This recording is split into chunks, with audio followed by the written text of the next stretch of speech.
ഏറ്റവും ദുഃഖകരമായിട്ടുള്ള വാർത്തയാണ് നിങ്ങളെല്ലാവരും അറിഞ്ഞിട്ടുണ്ടാവുമെന്ന് വിചാരിക്കണം. നമ്മളെ പ്രിയപ്പെട്ട കവിയൂർ പൊന്നമ്മ അന്തരിച്ചിരിക്കുകയാണ്. ഏറെ ദുഃഖകരമായിട്ടുള്ള ഒരു കാര്യമാണ്. ഒരു മാസത്തോളമായിട്ട് അവർ വാർദ്ധക്യ സഹജമായിട്ടുള്ള അസുഖത്തെ തുടർന്ന് എറണാകുളത്ത് ലിസി ഹോസ്പിറ്റലിലായിരുന്നു. അവിടുത്തെ വിവരങ്ങളൊക്കെ നമുക്കിപ്പോൾ കൃത്യമായിട്ട് അറിയാം.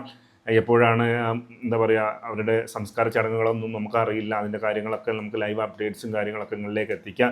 ഏറ്റവും ദുഃഖം എന്താണെന്ന് വെച്ചിട്ടുണ്ടെങ്കിൽ മലയാള സിനിമയ്ക്ക് അമ്മ വേഷങ്ങളിൽ നമ്മൾ ഏറ്റവും കൂടുതൽ ഇഷ്ടപ്പെട്ടിട്ടുള്ള ഒരു കലാകാരിയായിരുന്നില്ല. പ്രത്യേകിച്ച് ലാലേട്ടൻ്റെയൊക്കെ അമ്മ ആയിട്ട് അഭിനയിക്കുമ്പോൾ നമുക്ക് ഏറ്റവും കൂടുതൽ ഒറിജിനാലിറ്റി ആയിരുന്നു ഫീൽ ചെയ്തിട്ടുണ്ടായിരുന്നത്.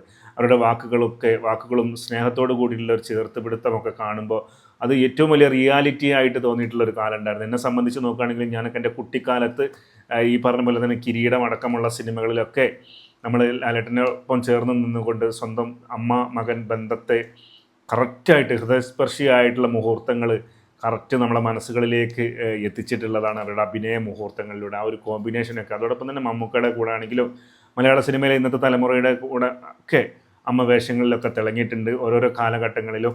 നമുക്കറിയാം അത് അവരൊക്കെ നിറഞ്ഞ് മലയാള സിനിമയിലേക്ക് എത്തിയിട്ടുണ്ടായിരുന്നത് ചെറിയ പ്രായത്തിലാണ്. ഒരുപാട് വർഷക്കാലം മലയാള സിനിമയുടെ സജീവ സാന്നിധ്യമായി മാറിയിട്ടുണ്ടായിരുന്നു. കഴിഞ്ഞ ഒരു മാസത്തോളമായി ചികിത്സയിലായിരുന്നു. വാർദ്ധക്യ സഹജമായ അസുഖങ്ങൾ ഉണ്ടായിരുന്നു. അതുകൊണ്ട് തന്നെ ഏതാണ്ട് ഒരു മാസത്തോളമായി കൊച്ചിയിലെ സ്വകാര്യ ആശുപത്രിയിൽ ചികിത്സയിലായിരുന്നു കബീർ പൊന്നമ്മ. പക്ഷേ അവർ ആരോഗ്യം വീണ്ടെടുത്ത് തിരികെ എത്തുമെന്നൊരു പ്രതീക്ഷയിലായിരുന്നു ബന്ധുക്കളും സുഹൃത്തുക്കളും ഒപ്പം സിനിമാ മേഖലയിലെ മുഴുവൻ ആളുകളും. നിരവധി പേർ ആ പ്രതീക്ഷ കഴിഞ്ഞ ദിവസങ്ങളിലൊക്കെ പങ്കുവയ്ക്കുകയും ഒക്കെ ചെയ്തതാണ്.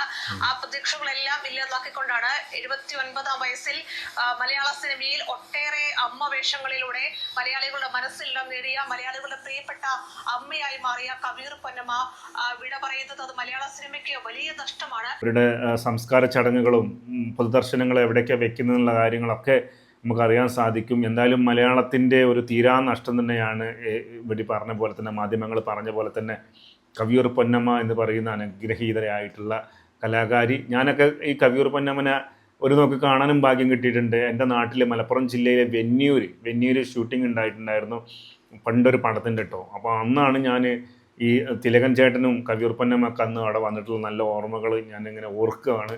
ആ ഒരു സമയത്ത് ഒരു 2000 സമയത്ത് അവരൊരു ഷൂട്ടിങ്ങിന് വന്നിട്ടുണ്ടായിരുന്നു. അപ്പോൾ എന്താ പറയുക, നേരിട്ട് കാണാനും ഭാഗ്യം കിട്ടിയിട്ടുണ്ടായിരുന്നു ആ ഒരു കാലത്ത്. ഇപ്പോൾ ഓർക്കുമ്പോൾ നമ്മൾ ശരിക്കും പറയുന്നുണ്ടെങ്കിൽ ഇപ്പോൾ വിട പറഞ്ഞതിന് ശേഷമാണ് അവരഭിനയിച്ച സിനിമകളിലെ ആ കഥാപാത്രങ്ങളൊക്കെ അന്നത്തെ കാലത്ത് നടന്നിട്ടുണ്ടെങ്കിൽ ആ അമ്മ വേഷങ്ങൾ നമ്മളെ ഹൃദയത്തിലേക്കാണ് കയറിയിട്ടുണ്ടായിരുന്നത്. ഒരു കാര്യം പറയാനുള്ളൂ, മലയാള സിനിമയിലെ നികത്താനാവാത്ത നഷ്ടം തന്നെയാണ് കവിയൂർ പൊന്നമ്മ എന്ന് പറയുന്നത്.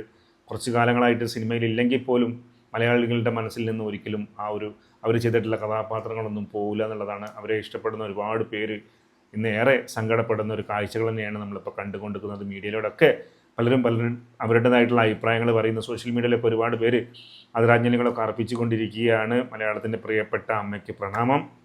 കൂടുതൽ അപ്ഡേറ്റ്സുകളുമായിട്ട് ഞാൻ വീണ്ടും വരാം. നമുക്ക് നിലവിൽ സംസ്കാര ചടങ്ങും കാര്യങ്ങളെക്കുറിച്ചൊക്കെ വിവരങ്ങൾ കിട്ടുമ്പോൾ ഞാൻ ഇവിടെ വരാം കേട്ടോ. ഓക്കെ, അപ്പോൾ എല്ലാവർക്കും നന്ദി.